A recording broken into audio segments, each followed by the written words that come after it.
welcome. For those who don't know, this is Elder Ajabu, your host for Ajabu Speaks.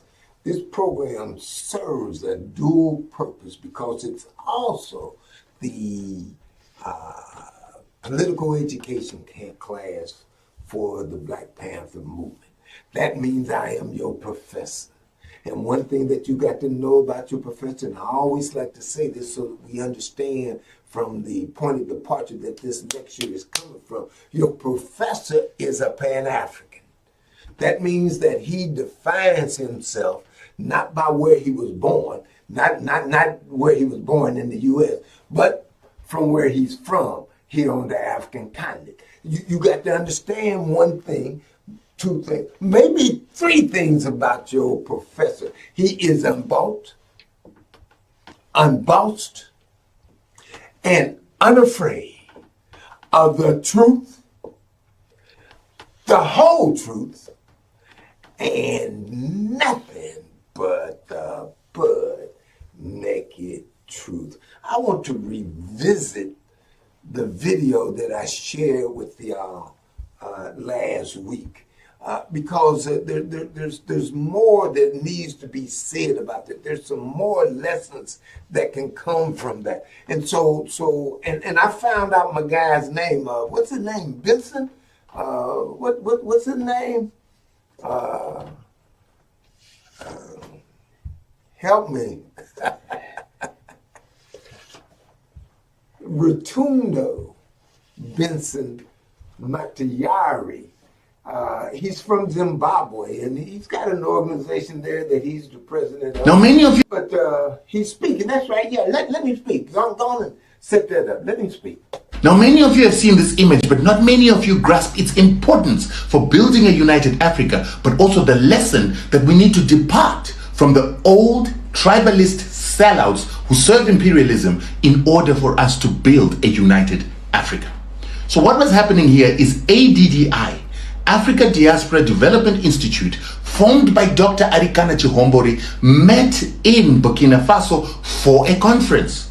And this was after this woman, Arikana Chihombori, inspired the very same Sahel countries, including Traore, to overthrow the French after she taught them that the French had been oppressing them and taking their wealth, hence they were not developing. But she went a step further and created this ADDI, and the ADDI's objective is to go and take all Africans in the diaspora, Africans living outside Africa with their skills, wealth, and knowledge, to come back to Africa and to meet with Africans, their skills and knowledge, and the opportunities of mining, agriculture, infrastructure development, telecommunications, technology, and then to come together to build Africa so that the Europeans, Chinese, and everybody else doesn't take advantage of Africa while we are standing still. So it is very symbolic that Arikana Chihombori, who when she was in the AU, kept talking about how it is that former French colonies are colonized and remain colonized, and the resources are being taken by France, hence they can't develop. And so people like Traore heard this and they began to rise to overthrow France. And now she is going back with ADDI to call for Africans to invest in Africa and African resources so that Africa can develop. But the problem is she decided to go with an old tribalistic leader who is the symbol of the leaders of former French colonies who continue to serve imperialism. Now, many of you are asking, why would I call Jacob Zuma a tool of imperialism? The reason why Gaddafi is dead is because of him. The reason why Libya has turned into slavery and enslaving young Africans is because of him. Because when he was president of South Africa and South Africa was sitting on the Security Council, he forced his ambassador to vote for the 1973 resolution that made Libya a no-fly zone so that the Libyans could not fight the rebels that were being funded by NATO and America to overthrow Gaddafi. That's why Gaddafi is dead. Recently, we saw the same man going to Morocco and accepting Morocco's occupation of Sahrawi, which is a position that is anti-Pan-Africanism. Under his leadership, 43 miners were massacred by his police on his command after they were striking for a living wage from a British platinum company. Additionally, he also arrested students who were asking for fees to fall at university so that they can have free education at university, and the removal of Cecil John Rhodes' statue from a university in South Africa. Under his leadership, Julius Malema was expelled from the ANC for asking for colonized lands to be returned back to Africans. And we saw the worst xenophobia. Because there's some things that, my Lord, you know, there are some things that have come up and they've done stuff like that to us too. And they will do stuff like that to us again. And that's why we got to become Pan-Africans in thought so that we can stop that. We got to stop that. And and this is what I'm trying to do to stop that from coming from a Pan-African point of view, because I'm listening to Ritindo and I've done some research. And I'm going to call him Benson, not out of any disrespect or anything, but it's just easier for me. I've done some research on what Benson was saying.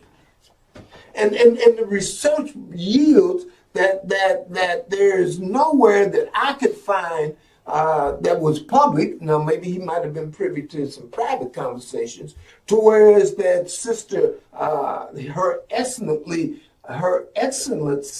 Eric words influenced the alliance for the Sahel states, Chiani, Goita, and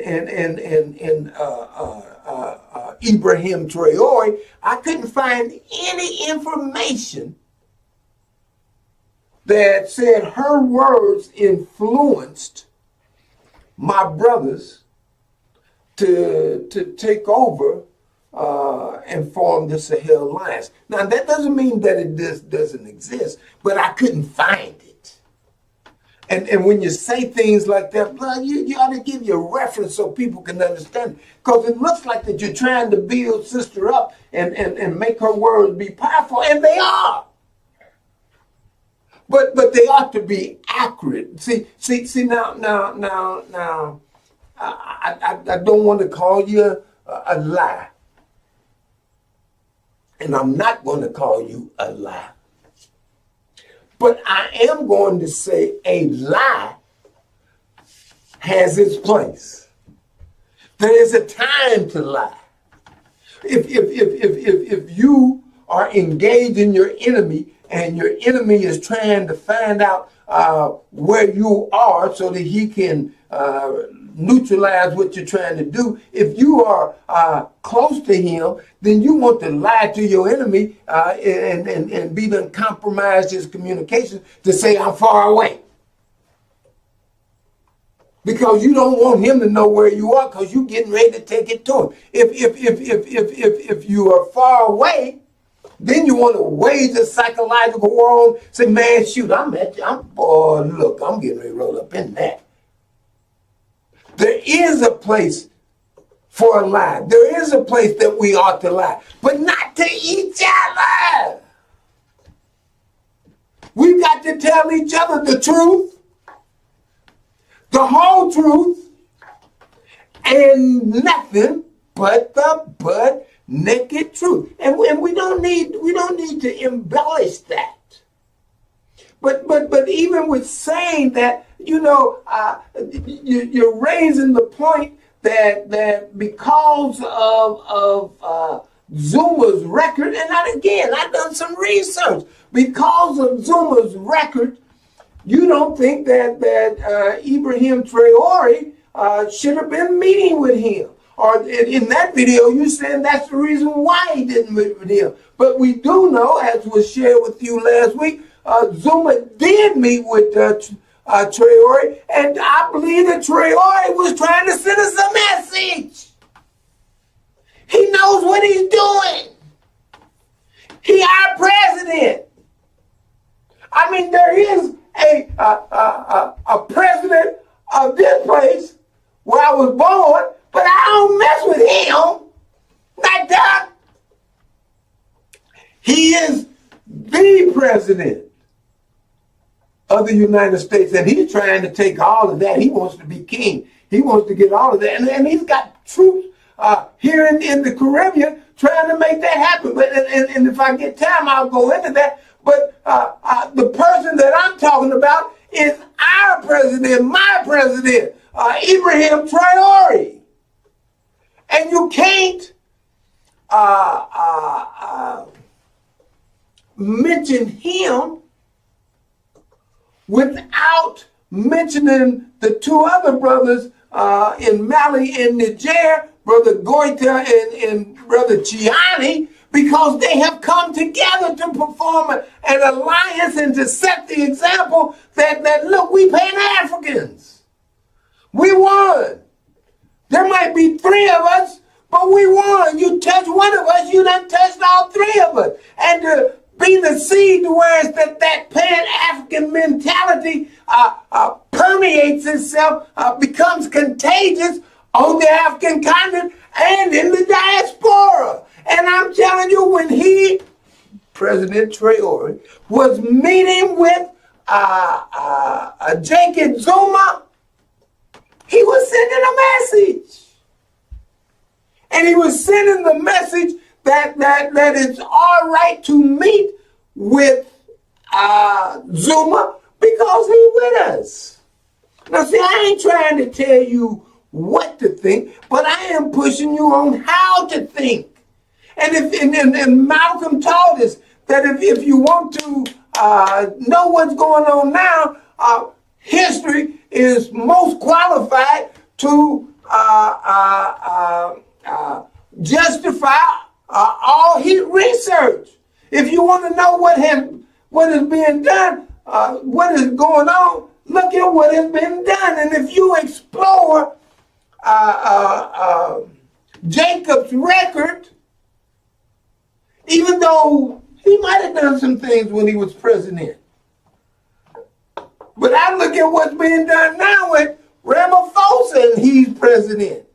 And see, we've got to understand that if you buy into the white boy system, the capitalist system, then it generates certain kind of behavior. That system generates deception. That system generates thieves because you're trying to make it at the expense of everybody else. You just concerned about yourself. You ain't concerned about nobody else. And if you got to cheat in order to get ahead of everybody else, that system says it's all right. And the ANC bought into that system. That's the reason why when you look at today, and Nelson Mandela bought into the capitalist system, made the deal with the white folks. When the deal was done and everything had settled down and the fighting had stopped, the white folks were still in control of 71% of the land.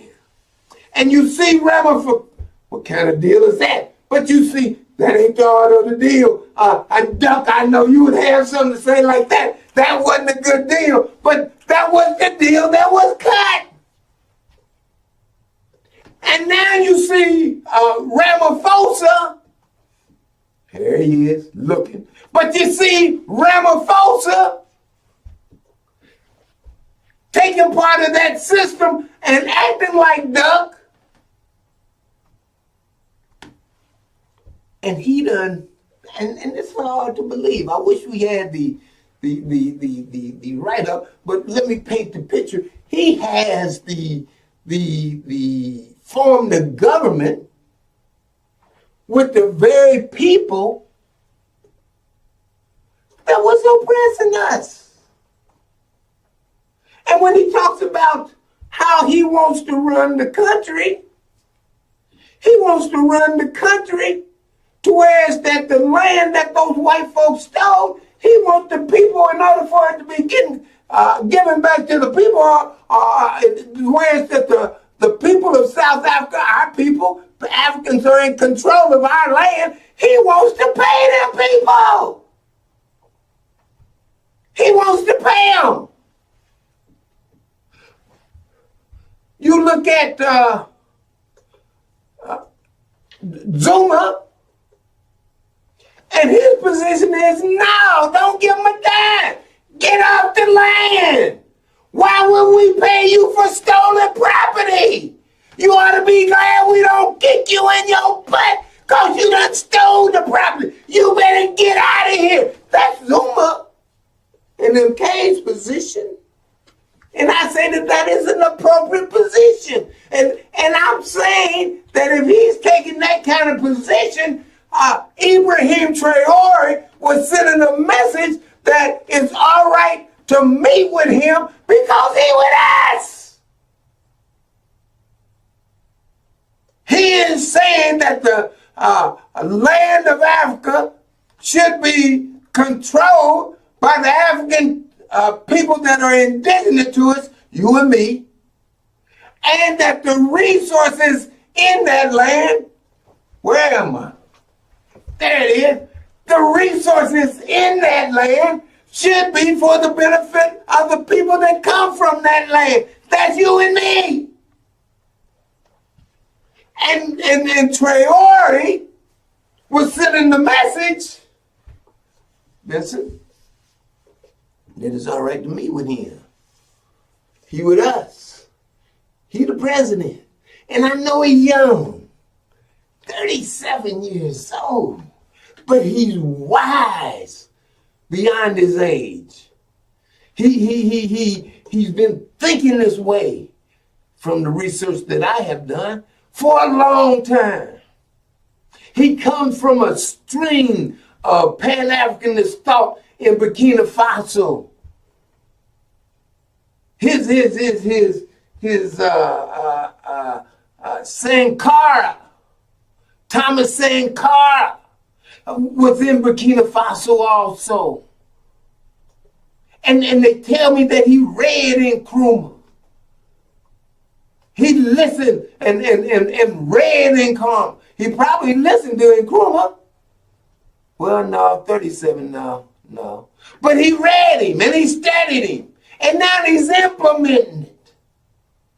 And he's saying that what is going on in South Africa with Ramaphosa is not Pan-Africanist. That's weak. You're going to pay the people that stole your land, raped your mama, killed your daughter, hung your brother. You're going to pay them to get off the land that they done stole? No, man, fuck that. We can't do that.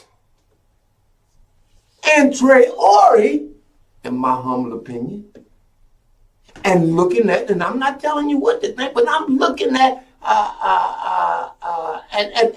Zuma's record and using the Pan-African thought of Malcolm X to say that history is best qualified to reward our research. I'm looking at the position that Zuma got, and he got to that position not when he was in the ANC, because the ANC is hooked up with the white folks system and with the white folks. But he decided that he had to leave because he wasn't with that anymore. He felt that the land should be taken without compensation. And so he said, look, it ain't me, ANC, that has changed, that has betrayed the revolution. It's you. You changed. And because you have changed, I'm getting out of here and I'm going with the brothers and sisters that are strong, Pan-African in their thoughts. And Traore was sending the message. Where do we come in this? How do we in the diaspora, those of us that have been dispersed from the African continent, how do we play into that picture? And I want to use OT. I want to use him to analyze the part that we play in the Pan-African picture. Do you have that video, sir? Let OT, that's him. Let Ted speak. Let's see what Ted got to say. I never got a video. From Texas. I never got a video. can get the video. Okay. Well, let me tell you what it says. Let me paint the picture. Ted Cruz says that they got to be, the United States, the capitalists, have got to be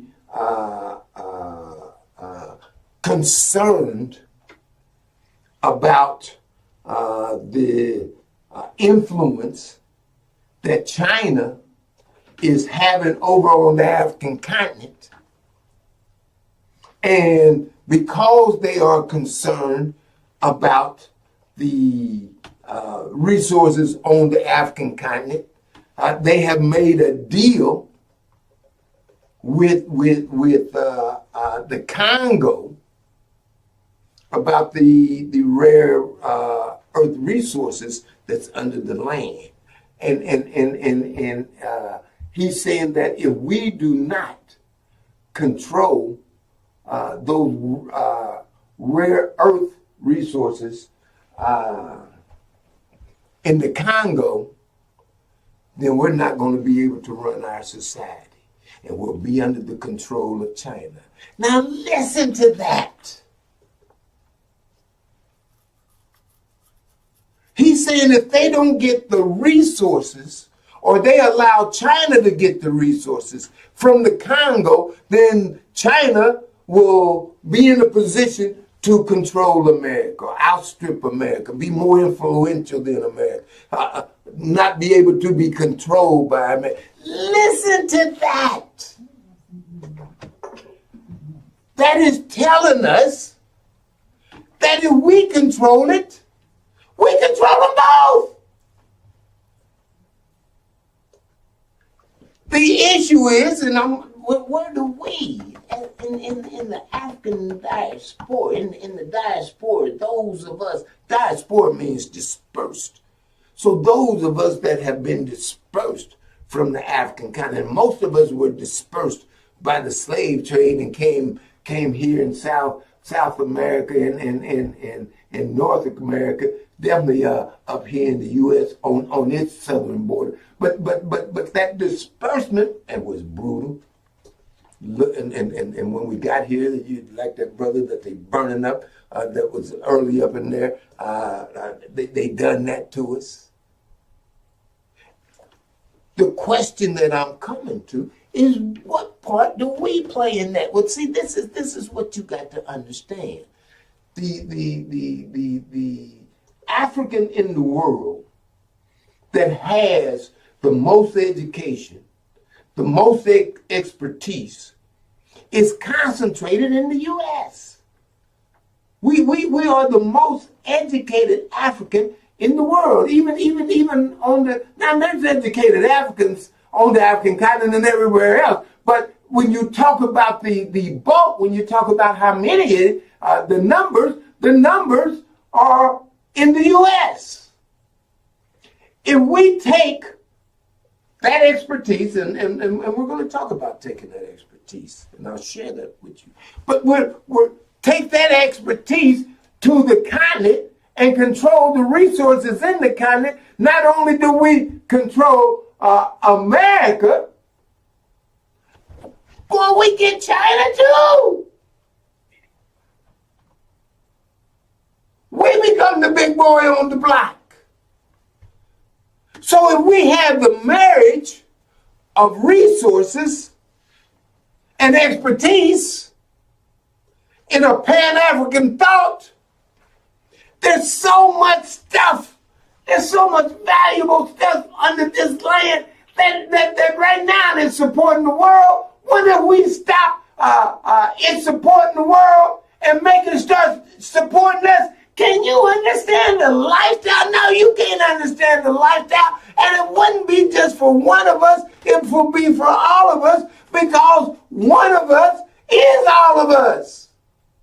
We are one. All of us is one.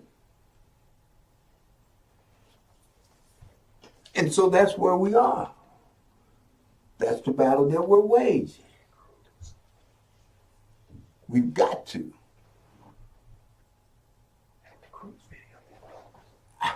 Here's Cruz.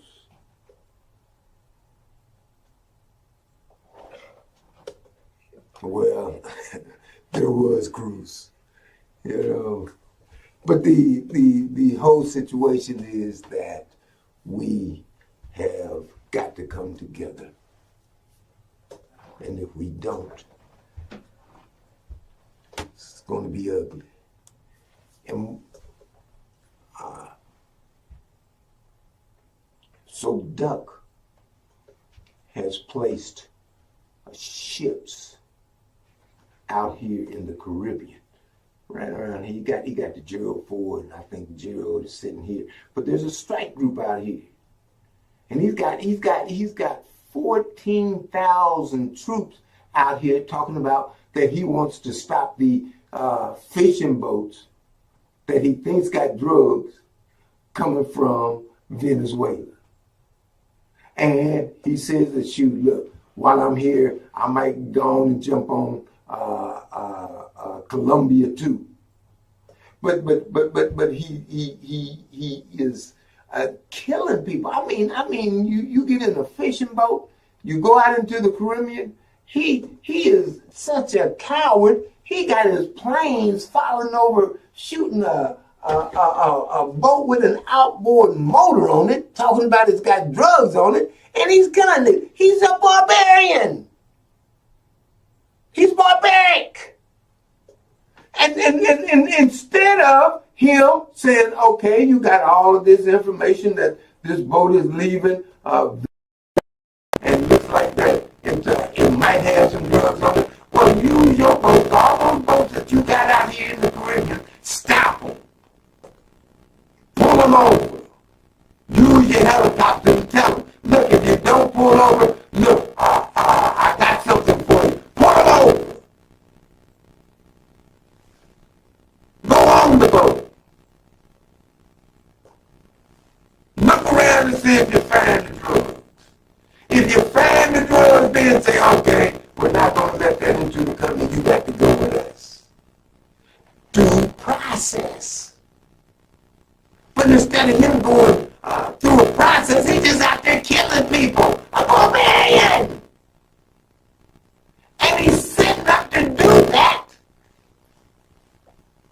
right here in America. I don't have a lot of time left, so I can't go into that like I like to. But we'll go into that next week. You know, but even listening to the elder, and y'all got to support this program. At the very least, I like it. Become a member. And don't be timid about giving us a contribution. We need to keep this word out there, and I really, really, really look forward to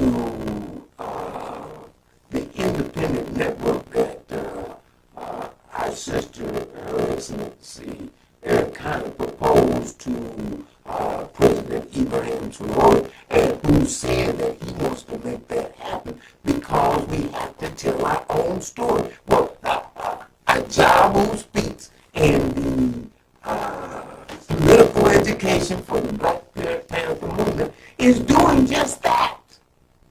And you can help us to scale. You can help us to reach more people. And again, like us. Subscribe. Give us a contribution. $1 will go a long way. You can stand $1. Give us $1 every week. We'll be good.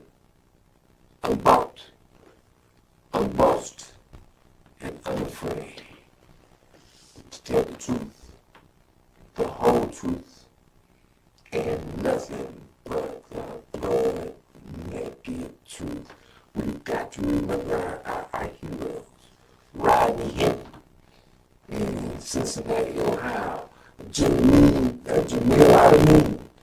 Those people put their lives on the line now. Hinton didn't know what he was doing. But he set an example. He told this country, you cannot be harming my children and not expect to be harmed. Those are heroes. support them. And thank you, Malik Zulu Shabazz.